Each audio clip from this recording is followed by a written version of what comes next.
Picture this. You've just changed the locks on your own front door. It's your property, your rules. But suddenly, out of nowhere, HOA Karen storms across the street, screaming into her phone that she's called 911, claiming she runs the neighborhood. Neighbors peek out, cameras flash, threats are hurled, chaos erupts. Will the cops side with entitlement, or will the law and your patience finally protect your home? Stay tuned, because this confrontation is about to explode. It was a crisp Saturday morning, the kind where sunlight bounces off freshly washed streets and lawns glisten with dew. I had finally finished changing the locks on my front door, a small but empowering act. After months of HOA interference, ridiculous fines, and their constant watch over my life, this was my line in the sand. I stepped back, admiring my work. The new locks gleamed in the morning light, symbolizing control, security, and most importantly, my rights. For a moment, there was peace, but then I heard the unmistakable stomp of heels on concrete. Karen Wilcox, HOA president, self-proclaimed ruler of the street and apparently of everyone's front doors. She stormed across the street in a bright pink dress, clipboard in hand, phone pressed to her ear. 911, yes, they just changed their locks without permission. This is illegal. Her voice was high, pitched and furious, carrying across the neighborhood. Neighbors peeked from behind curtains, some recording, some whispering. Her teenage son trailed behind, mimicking her gestures, adding to the surreal spectacle. I stayed calm, hands in pockets, observing. Karen, I called out, my voice steady. I own this property. I can change my locks. Her eyes narrowed. No, you can't. You're violating HOA rules. You have no right. We what? I interrupted. You can't call the cops on me for changing my own locks. This is my house, my property. I follow the law. That's all that matters. Her lips curled into a sneer. We'll see about that. By now, 2 police cruisers were rolling slowly down the street, lights flashing but silent. Karen waved frantically at them, pointing at me as if I were some kind of criminal mastermind. Officer Ramirez stepped out, calm and authoritative. Afternoon, ma'am.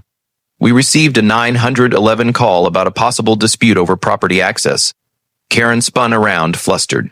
Yes, they changed their locks. It's illegal. You have to, ma'am. Ramirez cut her off. Changing locks on your own property is not illegal. Can you show me proof of ownership? I handed over my deed and documentation.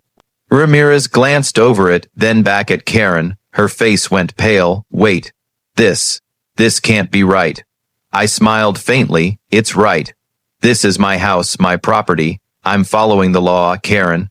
Karen's voice cracked. You're violating neighborhood rules. Neighborhood rules do not override property rights. Officer Ramirez said firmly, unless there's a court order or an immediate threat, there's nothing here requiring police intervention. You're free to go, ma'am. Karen's jaw tightened. She looked around at the gathering crowd, recording every moment. You think you've won. I haven't won anything, I said calmly. I just exercised my rights, that's all. The officers nodded at me, then gestured toward Karen. Please step back, ma'am, before this escalates further. Her face twisted with fury, but she stepped back. I took a deep breath, heart still racing, knowing this wasn't over. Karen didn't give up easily. But today, for the first time, the law was on my side and the cameras were watching. The neighborhood buzzed with whispered speculation. Phones were out, cameras recording every move, neighbors leaning over fences, trying to catch a glimpse of the unfolding drama. Karen, still fuming, retreated a few steps but quickly regrouped, rallying her HOA board members like a general marshalling troops. This is unacceptable, she snapped, waving her phone. We will not let them get away with this. They're breaking every rule in the book. I stepped onto my porch, calm but watchful. I had anticipated her theatrics. This wasn't the first time Karen had tried to intimidate someone. I had my own plan, documentation ready, every HOA notice, every previous harassment complaint, and now, the local police confirming my ownership. Karen's board members, a mix of anxious and eager faces, whispered among themselves. One of them, a tall man holding a stack of papers, stepped forward. We've drafted a citation, he said nervously. It's official HOA enforcement. I laughed lightly. a citation on a property you have no jurisdiction over. I pointed to my deed again. This cabin is outside your HOA boundaries. Every so-called rule you're citing is meaningless here. Karen's face turned red. We can escalate this. We can sue. We can sue for what? I interrupted, trespassing, harassment, because that's what your actions have looked like this entire week. And let me remind you, I have every piece of evidence documented. I held up my phone. Your phone calls, your notices, your flyers, everything is recorded. Every action you've taken is on tape. A neighbor gasped, whispering, "He's got everything on video." Karen's voice rose to a scream. You think you can just flaunt the law? We enforce community standards. You have to comply. Officer Ramirez stepped in, hand raised for calm. Ma'am, let me be very clear. Community standards do not override property law. Unless there's a court order or an imminent threat, there is no legal authority for you to enforce anything here. Karen blinked, flustered. Her eyes darted toward her board members, hoping for support. Instead, she saw hesitation, doubt, confusion. Her confidence was cracking. I will have this resolved in court, she stammered. Please do, I said calmly. Because when the court reviews your actions, harassment, intimidation, and unauthorized property enforcement, the truth will be on my side, and your HOA will be held accountable. Her son, trying to mimic her authority, yelled, We'll get him, he can't do this to us. I shook my head with a faint smile. No one is above the law, especially not you. The officers reminded everyone to step back. Karen's storming had drawn a small crowd, some curious neighbors, some recording with phones, eager to see who would prevail. I kept my distance, knowing that any escalation on my side would be a mistake. Patience and documentation had always been my weapons. Karen retreated to her SUV, pounding on the steering wheel, yelling into her phone. I couldn't hear the exact words, but I recognized the tone: panic, frustration, desperation. By mid-afternoon, things escalated further. Flyers began appearing on neighborhood doors, warning residents about unauthorized property occupation, and labeling my cabin as a non-compliant hazard. It was clear Karen wasn't backing down. She was escalating publicly, trying to pressure not just me, but the entire street. I responded quietly. I hired a surveyor to confirm my property boundaries. I contacted my lawyer to draft a cease and desist notice for any HOA members interfering with my property. Every action she attempted, I countered with legal precision. One evening, as the sun dipped low over the lake, I noticed Karen and two board members sneaking near the edge of my driveway. It was almost dark, but the glow from my porch lights caught them in silhouette. They were carrying tools, measuring tapes, clipboards, even what looked like a small toolbox. I stepped outside, phone in hand, ready to call the police if necessary. What are you doing? I shouted. Karen spun, her face twisted in fury. We're enforcing community standards, she screeched. On property you have no jurisdiction over. I replied, step back, or the police will be called immediately. Her board members hesitated, confused. Karen, however, charged forward, waving her clipboard like a weapon. We'll see about that. I stayed calm. Ma'am, I already called them. I heard sirens approaching in the distance. Karen's eyes widened. How? The first patrol car rolled into view, headlights cutting through the dusk. Officer Ramirez stepped out again, flanked by a second officer. Evening, ma'am, what seems to be the problem here? Karen stuttered.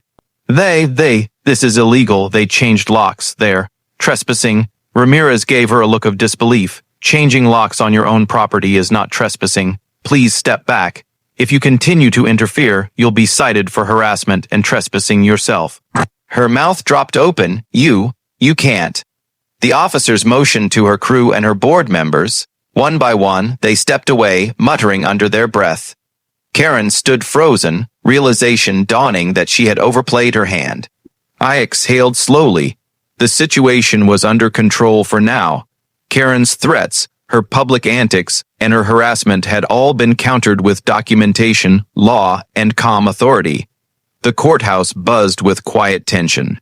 News crews hovered near the entrance, neighbors crowded the gallery, phones raised, ready to capture the drama. Karen, still red, faced from the recent confrontations, sat rigidly with her lawyer, papers piled high, muttering under her breath. I entered calmly, carrying a folder with every piece of documentation I had meticulously gathered. Property deeds, HOA notices, police reports, video recordings of every interaction, and emails proving harassment. My lawyer nodded reassuringly. Ready? I asked. Always. She replied, calm as ever. The judge entered, calling the courtroom to order. This case concerns alleged violations of HOA rules, harassment claims, and property disputes. Let's proceed. Karen's lawyer jumped in immediately. Your Honor, my client is being harassed by the defendant. The HOA has rules that govern this neighborhood, and the defendant refuses to comply. We demand enforcement. I stood. Your Honor, the property in question is outside the HOA jurisdiction. Any so-called rules they're citing do not apply here. In fact, the HOA president herself has been actively interfering with my property, harassing me, and trespassing multiple times. All of this has been documented. I placed a stack of videos on the judge's desk. Officer Ramirez's testimony from the previous confrontations was included every phone call Karen made, every flyer distributed to neighbors, her threats to seize my property. The courtroom murmured as the first clip played, Karen shouting across my driveway, waving her phone, declaring she had called 911. The judge's eyes narrowed at the screen. Ma'am, he asked Karen directly, do you recognize yourself in this video? Karen froze. You can save the excuses for your lawyer, the judge interjected. The second clip rolled, her and her board members sneaking near my cabin, measuring tapes and tools in hand, clearly trespassing. The gallery gasped. Some neighbors whispered, wow, she really tried it. Karen's lawyer tried to object, but the judge silenced him. All evidence is relevant. Please proceed. Next, I stood to present the final piece. A copy of the legal survey proving my property's boundaries, plus letters from the county confirming the HOA had no jurisdiction. This proves beyond doubt that the defendant's actions were not only illegal but malicious. I said, harassment, trespass, and intimidation are serious offenses. Karen's mouth opened, then closed, then opened again as if searching for words. This can't, you can't. I smiled faintly. I didn't just rely on words. I relied on law, documentation, and patience, all of which you underestimated. The judge looked at Karen, then at me. Ma'am Wilcox, your actions have violated multiple laws concerning harassment, trespassing, and interference with private property. Given the overwhelming evidence, I find you guilty as charged. Gasps filled the room. Karen's face drained of color. Her lawyer whispered frantically, sentence will include a fine, mandatory community service, and a permanent injunction prohibiting any future interference with the defendant's property. The judge continued, this court recognizes the importance of private property rights, and this decision reflects that principle. Karen's knees buckled slightly. She looked at her board members, who avoided her gaze. Even her son seemed to shrink under the weight of public humiliation. As the gavel hit the wood, I felt a rush of relief. Justice had arrived not through anger or retaliation, but through careful preparation, knowledge of the law, and calm perseverance. Later, outside the courthouse, neighbors approached. Phones recorded as I gave a brief statement. You handled that perfectly, one said. Finally, someone stood up to her. Another whispered, I can't believe she got away with thinking she could just take what isn't hers. A third commented. I smiled humbly. It wasn't about defeating anyone. It was about protecting what's rightfully ours and ensuring that rules are respected. Even Karen, escorted past the crowd in cuffs, tried one last defiant glance. But the power of the law, the community's awareness, and the undeniable evidence rendered her threats meaningless. Back at my cabin, the lake stretched calmly before me, the sunlight dancing on its ripples. I set down my cup of coffee and breathed in the crisp air. The peace I had hoped for when purchasing this property was finally restored.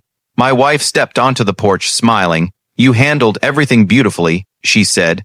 I nodded. It wasn't just me. It was preparation, patience, and knowing your rights.